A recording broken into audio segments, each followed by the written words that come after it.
In the 5th year with Aaron. At our wedding venue. He turned and carried the injured bridesmaid away without looking back. I didn't cry or smile.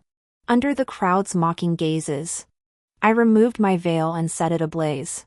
This time, I wouldn't lie to myself anymore. On the first day of my disappearance, Aaron called my best friend demanding my whereabouts and got an earful. His words were ice cold, tell her she has 1 week. Otherwise, we're done for good. By the 8th day, he finally cracked and dialed my number. Ian's melodic chuckle answered instead, looking for Eve? Hold on. I'll get her. I heard Aaron's breath catch through the phone as my sleep-roughened voice floated through the receiver. Ian. Stop teasing. I'm not even awake yet. 5 years of waiting had culminated in this wedding. Our social circle never let me forget how desperate I'd been, having proposed to Aaron multiple times myself. When he finally said yes, I didn't care that he delegated all wedding preparations to his assistant. Even his tuxedo fitting became Ian's responsibility. Apologies, Mr. Jones. Ian began during the fitting. I waved it off. It's fine. You two have similar builds anyway. His gaze lingered curiously before quirking a smile. Yes. Similar builds. The night before our vows. Aaron's voice crackled with exhaustion through the phone. Bachelor party tonight. See you tomorrow. The dial tone cut off my reply. Clutching his anniversary gift, I opened my door to find Ian leaning against the wall. Why aren't you celebrating? I blinked. Without answering, he gripped my wrist and marched us to a raucous club. As we paused outside a VIP lounge, I hesitated. What if he's angry I came uninvited? Ian's breath warmed my ear as he leaned close. Little Eve, I didn't bring you here to fear his temper. My flushed cheeks burned hotter when the door creaked open, revealing Aaron's voice. Tomorrow's the wedding. How long will you keep avoiding Eve? My blood turned to ice. Through the crack, I watched Aaron's hand slide around a blonde's waist. 5 years is enough to bore anyone. He drawled. Want her? She's yours. The woman nuzzled his neck. I only want my Aaron. Whatever Mr. Jones wants. She purred. Lil will comply. I barely made it to the gutter before retching. Behind me, Ian's eyes glinted like steel blades toward the VIP lounge. This relationship had reached its end. On my wedding day, my parents dragged me to the venue. Despite my countless protests about Aaron's infidelity, his lack of love, and my refusal to marry, they'd only given me dismissive glances. What's love got to do with it? Mother had scoffed. Your father and I managed fine without it all these years. You're still naive. Eve. Love isn't everything securing your future is. You're getting married today whether you like it or not. My bitter smile masked the anguish drowning me. How could I expect these mercenary-minded parents to understand? Their own arranged marriage had produced only me, their sole heir, in a union of convenience where they pursued separate affairs. Their coldness had made me swear since childhood to build a family rooted in love, or not at all. As I adjusted my veil moments before the ceremony, Ian entered the bridal suite, towering over my reflection in the vanity mirror. His dark eyes held mine captive. Last chance. His velvet voice purred. Say the word, and I'll make you disappear from the circus. I blinked in surprise. The Ian I remembered operated with robotic precision, never deviating from social protocol. Yet now, something resembling genuine concern flickered in his gaze. But birds of a feather flocked together. Anyone in Aaron's circle couldn't be trusted. I shook my head. The final blow came during vows. When Lil accidentally shattered champagne flutes and cut her ankle, Aaron dropped the ring mid-sentence. The entire congregation gasped as he swept his mistress into his arms, storming out without a backward glance. Laughter rippled through the crowd.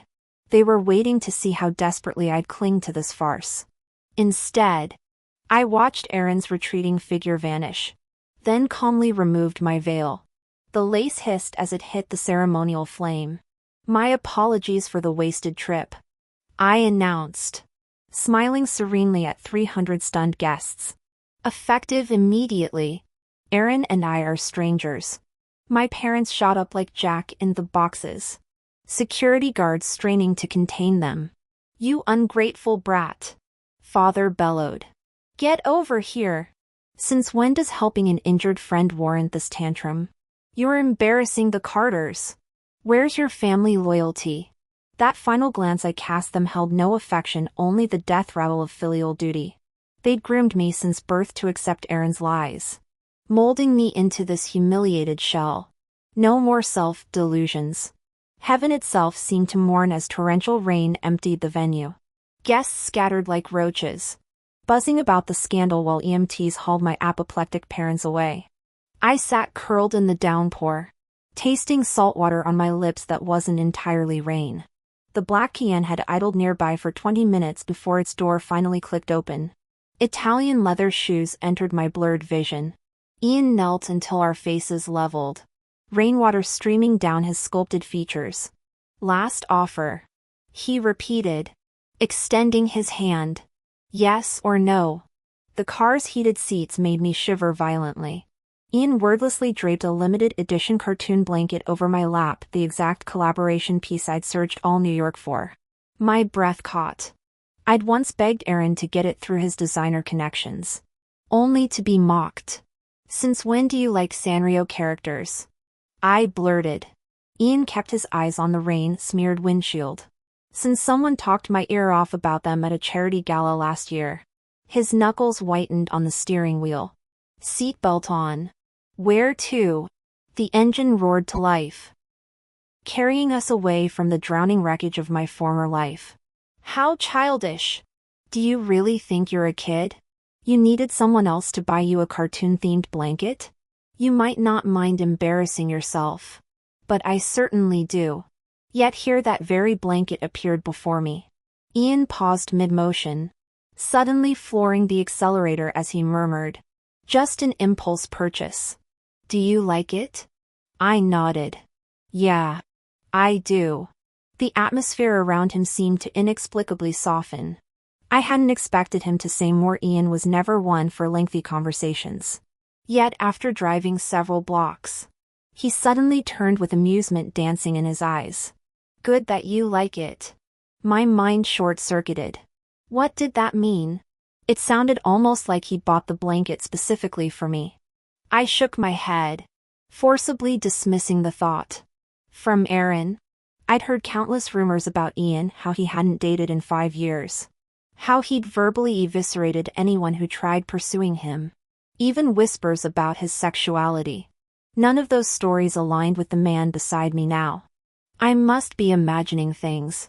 The car interior felt suddenly stifling, my skin prickling with uncomfortable heat. When we finally reached M's gated community, I murmured thanks and reached for the door handle. A sudden realization froze me mid-motion. I stared at Ian. How did you know to come here? I'd never mentioned our destination since getting in the car. M was currently Hollywood's hottest star. Her residential address wasn't public knowledge, and I rarely visited her home. Ian's gaze turned mischievous as he drawled. Unless you'd rather I take you to Aaron instead? The unspoken threat in his tone startled me. Wordlessly, I shook my head and fled into the downpour. Upstairs, M greeted me with tear-bright eyes before crushing me in a hug. My poor Eve, she choked out. Before I could respond, she dragged me to the floor-to-ceiling windows, suddenly animated as she pointed at the idling Cayenne below. Forget that cheating scum for a second. Who the hell is that? Rain sluiced down the luxury car's windshield, hazard lights rhythmically cutting through the storm. Somehow, the anxious fist clenched around my heart suddenly loosened. He's totally into you. Are you blind? M practically vibrated with excitement. 5 years single while you wasted time on that bastard? He worked as Aaron's assistant the entire time? That's not coincidence. That's destiny. Her words tumbled over each other, but all I processed was the outrageous claim Ian liking me. Impossible. I wasn't narcissistic enough to mistake basic decency for affection. When I voiced skepticism, Em pinched my arm in frustration. Is it denial or fear talking? Aaron's trash. But Ian's different. 5 years in this industry taught me to recognize chemistry. He's definitely interested. Why not give it a shot? Her expression softened. That bastard humiliated you at your own wedding. You could marry someone else tomorrow and nobody would blame you. She hesitated before adding gently. Unless you're still in love with him? I choked on my water, coughing violently. I finally managed. I'm not a masochist. How could I still want him after everything? Especially when this wasn't even the first betrayal. The real reason I wanted to marry Aaron so badly was that I could no longer feel his love. Yet during his rare moments of tenderness, I'd convince myself, maybe he's just done with dating. Let's get married then. Marriage would fix everything. But I never imagined he wasn't tired of relationships, just tired of me. All this time, I'd been preparing for 2 outcomes, marriage or breakup. Never expected both to happen simultaneously. Emily patted my back, exhaling in relief. You've been through so much. That bastard Aaron's blind to how amazing Eve is. Let it out if you need to cry. Strangely, I hadn't shed tears when discovering his betrayal last night, nor when left stranded at the altar. Yet now, sobs tore through me.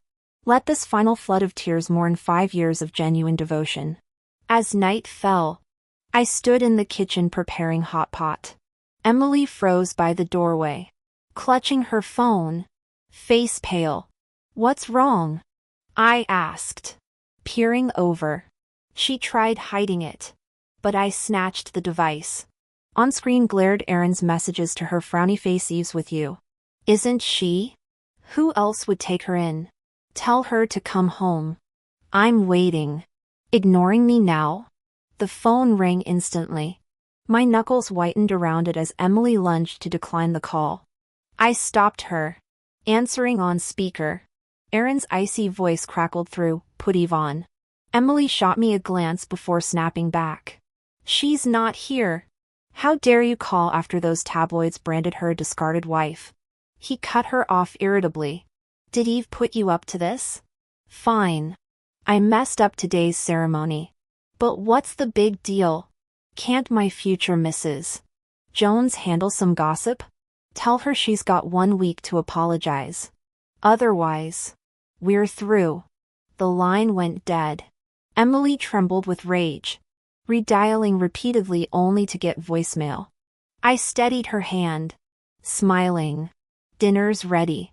Knocking interrupted us. I opened the door to find Ian holding 2 wine bottles. Smirking. Care for company? 3 bottles later, Emily had cursed every ancestor in the Jones family tree. Ian, Aaron's childhood friend, remained conspicuously cheerful throughout the tirade. Hazily tipsy. I saw double of Ian as he reached for my glass. Why aren't you defending your bro? I slurred, dodging his hand. His lips quirked. Why would I defend flawed logic? I narrowed my eyes. Don't go snitching to him later. As Emily face-planted onto the couch, my vision darkened. Weightlessness engulfed me, or was someone lifting me? A murmur brushed my ear, your reason enough. I must have been dreaming. When I woke again, I was in bed. A million thoughts raced through my mind, finally settling on the truth I least wanted to acknowledge. Ian Miller's gravelly voice came from behind me. You're awake. I hummed in response, trembling as I tried to sit upon to be yanked back against his chest. Just as I started struggling, his murmur vibrated against my neck. Don't move. Rest a bit. This version of Ian, warm and possessive, was nothing like the frosty air I'd known. I stilled, letting myself melt into his embrace as something icy inside me began thawing. Whatever else might be uncertain, Aaron hadn't lied about one thing. Ian truly hadn't dated anyone in 5 years. Which explained why once he started, He couldn't stop. 7 consecutive days passed without proper sleep. The madness only ended when my period arrived that evening. We sat on opposite ends of the sofa. Tension crackling between us until Ian broke the silence. No need to worry. I've explained everything to Em. She's thrilled. I could practically see Emily's gossip-hungry smirk. Of course she'd be delighted. When I didn't respond, Ian cleared his throat. Shall we resume? His hands were already pulling me toward the bed. I shook my head frantically. Aaron and I were. Don't. His lips brushed my earlobe. The words of velvet threat. The only reason I tolerated that bastard for 5 years was you. One sentence explained everything.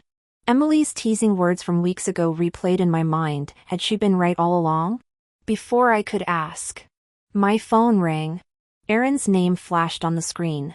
Ian paused, arching an eyebrow until I nodded permission. He answered with saccharine sweetness. Looking for Eve? Let me wake her. The scream that followed could have shattered glass. Evelyn! You're really ending things?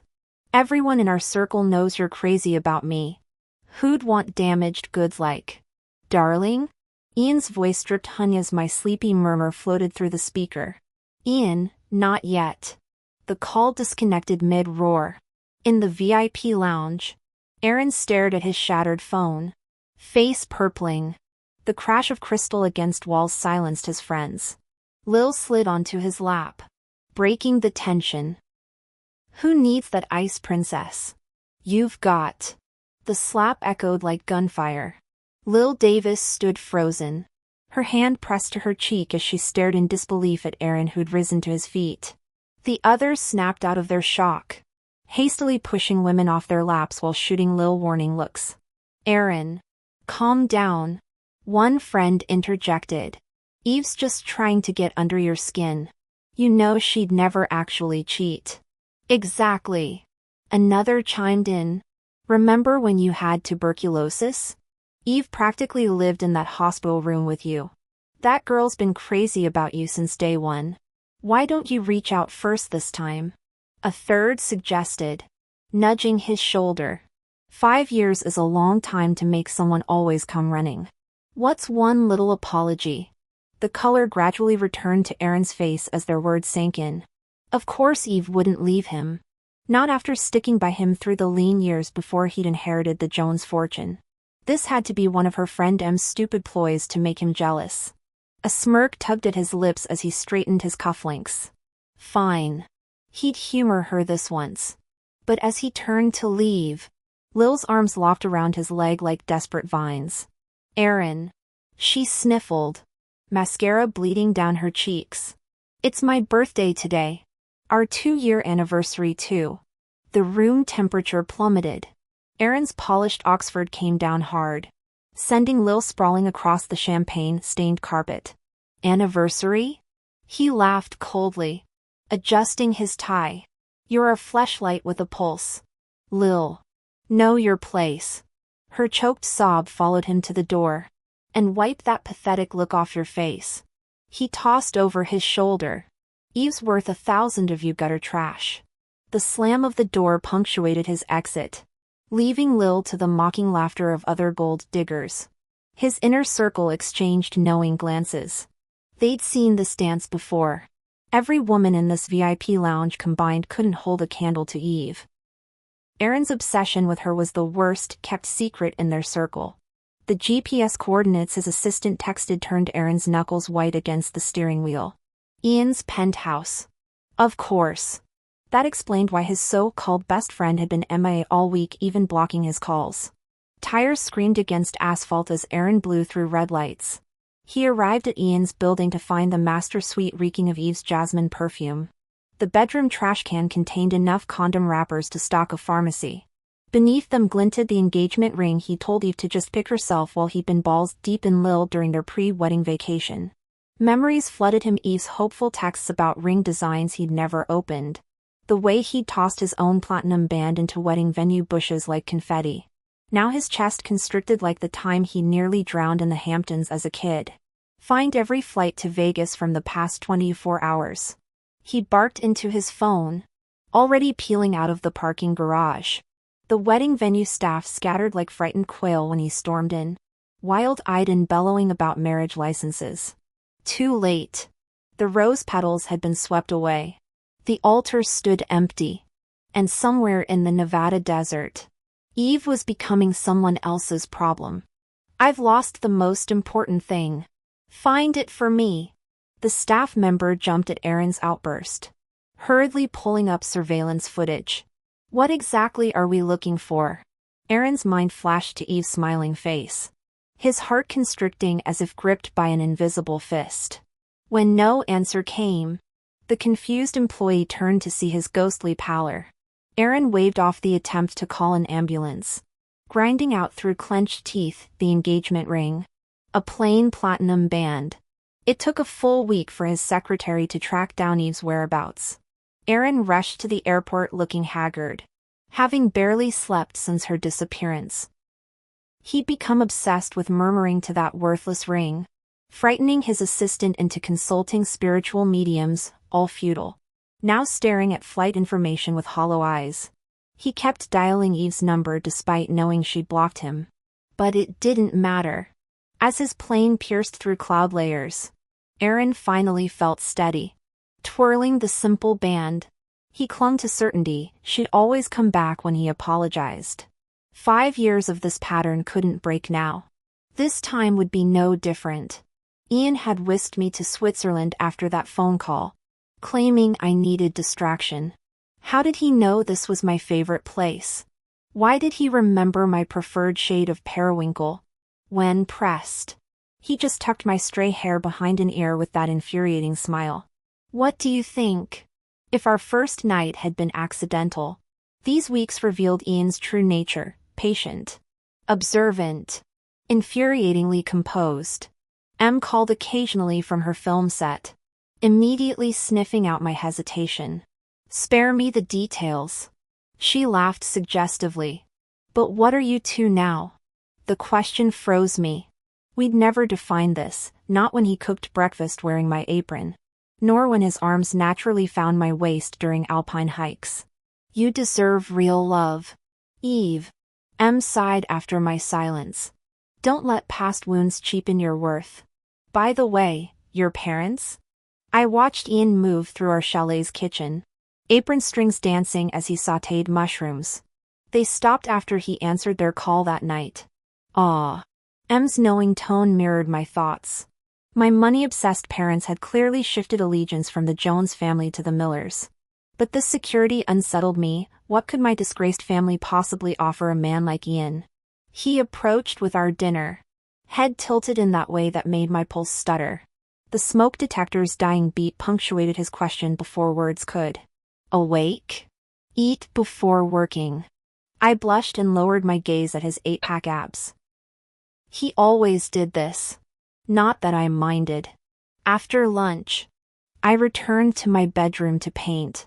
Lately, Ian's flawless physique had reignited my passion for figure studies, earning me considerable acclaim overseas. When dusk fell, Ian naturally intertwined his fingers with mine for our evening walk.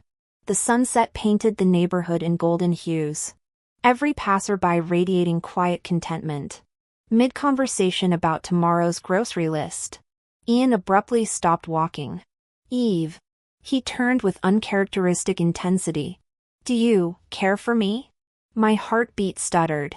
Under his earnest gaze, I heard myself whisper yes. A slow smile bloomed across his face. Then you should know. Frenzied barking shattered the moment. A familiar voice sliced through the twilight. Eve. Aaron stood 20 feet away, emotions warping his features. He lunged toward me, only for Ian to slap his hand away. Still grabbing women without consent. Aaron? Ian positioned himself as human shield, voice dripping with disdain. Strangely, I found myself less concerned about Aaron's sudden appearance than the 3 syllables still echoing between us. Girlfriend. Ian's thumb brushed my knuckles in silent reassurance. I squeezed back, anchoring myself in his warmth. You'll pay for this. Ian! Aaron spat.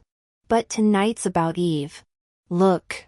His trembling palm revealed the simple band from our failed wedding. I combed 3 states to find this. I know you loved this ring, loved me. Let's try again. Marry me properly this time.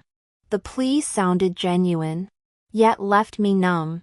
Behind me, Ian's defensive posture crumpled.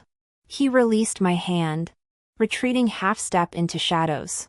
Laughter bubbled from my throat, hysterical. Tear-streaked laughter that dislodged the boulder crushing my chest for months. You're 3 years late, Aaron. I reclaimed Ian's hand, lifting our joined fingers.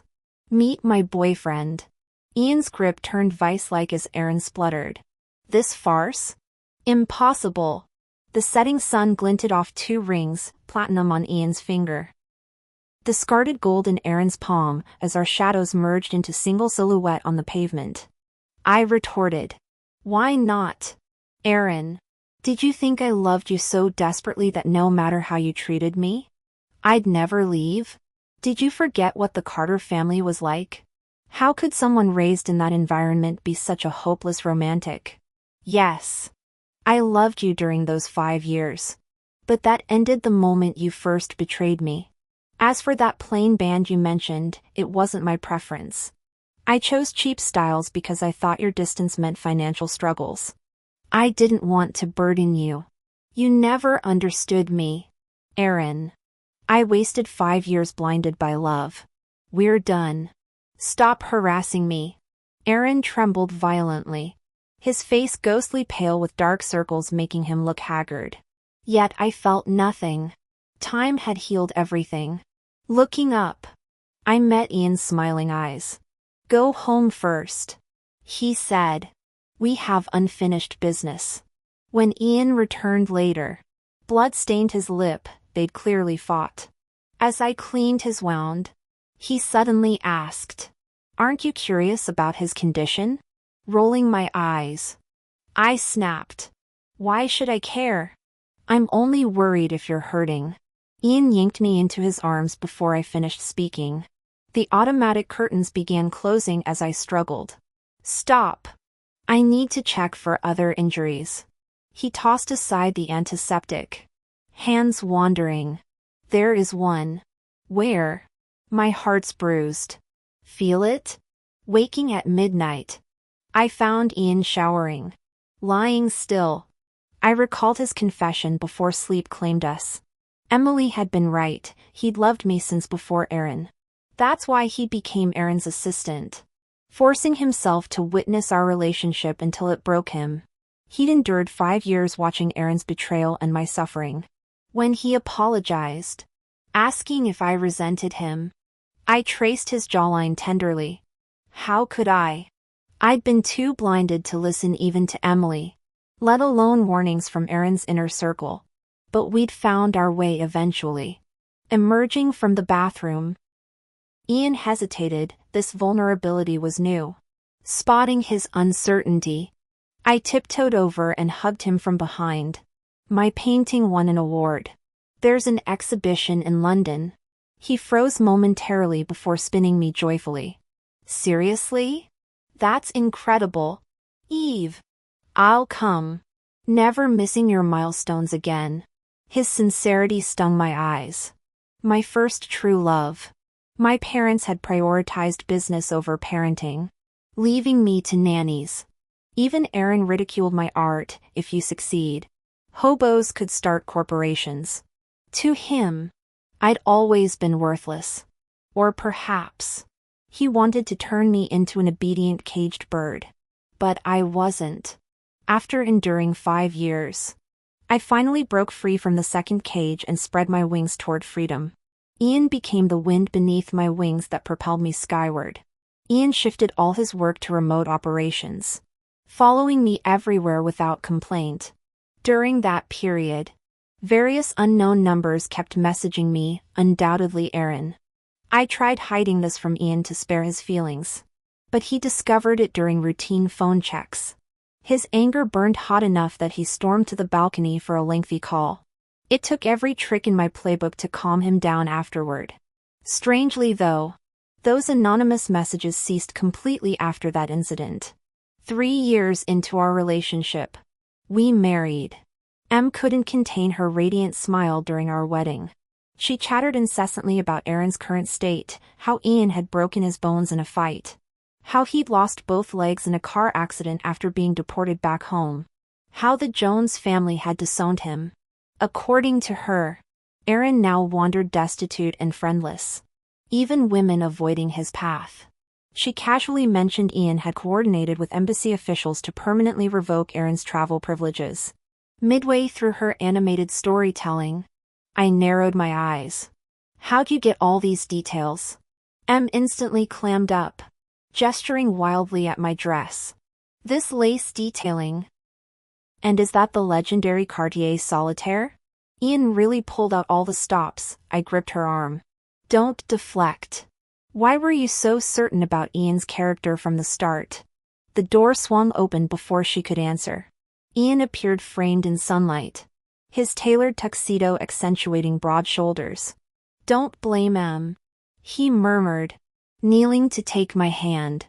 Though naturally, she'd only approve if I proved trustworthy. Forgive us? Em nodded vigorously beside him. I finally laughed, releasing her.